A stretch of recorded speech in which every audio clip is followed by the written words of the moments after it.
వేసవిలో ప్రజల దాహార్తిని తీర్చేందుకు చలివేంద్రాలు ఎంతగానో ఉపయోగపడతాయని ఎమ్మెల్యే ప్రభుత్వ విప్ కాల్వ శ్రీనివాసులు అన్నారు. అనంతపురం జిల్లా రాయదుర్గంలోని పాత బస్టాండ్ దగ్గర సూర్య సేవా సమితి ఆధ్వర్యంలో ఏర్పాటు చేసిన చలివేంద్రాన్ని ఆయన ప్రారంభించారు.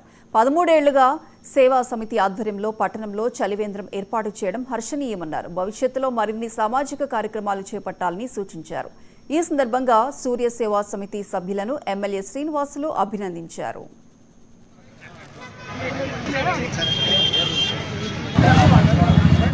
ఎంతో కాలంగా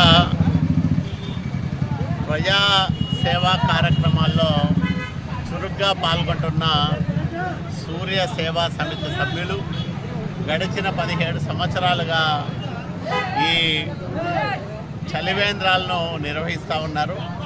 ఈసారి వేసవిలో రాయదుర్గం పట్టణానికి మారుమూల గ్రామాల నుంచి వచ్చే పేదలు, ముఖ్యంగా ఇక్కడే పాత బస్టాండ్ ఉంది, ఎదురుగానే ప్రభుత్వ ఆసుపత్రి ఉంది.